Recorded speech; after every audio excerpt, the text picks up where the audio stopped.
અત્યારે બહુ જ સરસ માર્કેટમાં લીલી મકાઈ મળે છે. તો ચલો આજે આપણે બનાવીશું લીલી મકાઈના ભજીયા. જય માતાજી! તો તેના માટે મેં 1 કિલો મકાઈ અથવા 2 મકાઈના ડોડા લીધા છે. હવે એને એકદમ સરસ રીતે આપણે તેના પાંદડા ઉતારી લઈશું અને સાઈડ પર મૂકી દઈશું. હવે મેં અહીંયા લીલી ડુંગળી લીધી છે, એ 250 ગ્રામ છે અને એકદમ ઝીણી-ઝીણી આપણે તેને સમારી લઈશું. હવે મેં અહીંયા 5 થી 7 લીલું લસણની કળીઓ લીધી છે. હવે એને પણ આપણે ઝીણા-ઝીણા સમારી લઈશું અને સાઈડ પર મૂકી દઈશું. અહીંયા મેં 50 ગ્રામ જેટલા લીલા ધાણા લીધા છે. જો બને તો દેશી ધાણા લેજો, એકદમ સરસ ટેસ્ટ આવશે એનાથી.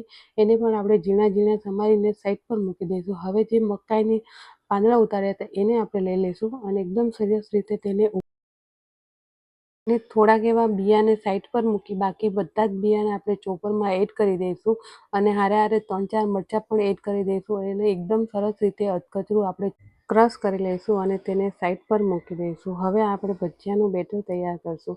તો તેના માટે આપણે એક બાઉલમાં જે ક્રશ કરીને રાખી હતી એ મકાઈ લઈશું અને તેમાં એડ કરીશું આપણે લીલું લસણ, લીલી ડુંગળી, કોથમીર અને 1 ઇંચ આદુનો ટુકડો લઈશું અને હવે આપણે તેમાં જે મકાઈ રાખી હતી અલગથી એ લઈશું અને હવે એમાં રૂટિંગના મસાલા કરીશું. તો તેના માટે મેં અહીંયા અડધી ચમચી જેટલું હળદર લીધી છે, સ્વાદ પ્રમાણે મીઠું લઈશું, 2 ચમચી કાશ્મીરી લાલ મરચું લઈશું, 2 ચમચી જેટલું ધાણા જીરું પાવડર લઈશું અને અડધી ચમચી જેટલું જીરું લઈશું અને અડધી ચમચી જેટલો અજમો હાથેથી ક્રશ કરીને લઈશું. 1 ચમચી ગરમ મસાલો અને 1 ચમચી જેટલો આપણે અત્યારે અહીંયા ચાટ મસાલા લઈશું. હવે 2 ચમચી જેટલો મેં અહીંયા કોર્નફ્લોર એડ કર્યો છે અને તેને ચમચીથી એકવાર એકદમ સરસ રીતે બધી વસ્તુઓ મિક્સ કરી દેવાનું છે.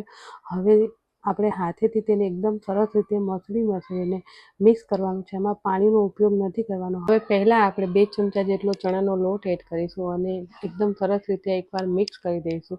જો આમાં ભજીયા બની જતા હોય તો બીજો એડ કરવાનો જરૂર નથી, પણ મને એવું લાગે છે કે હજુ આમાં થોડોક એવો ચણાનો લોટ જોશે, તો મેં ફરીથી 2 ચમચા જેટલું ચણાનો લોટ એડ. હવે આપણે ભજીયાનું બેટર સરસ રીતે તૈયાર થઈ ગયું છે. તો હવે મેં અહીંયા પહેલેથી તેલ ગરમ કરવા મૂકી દીધું છે.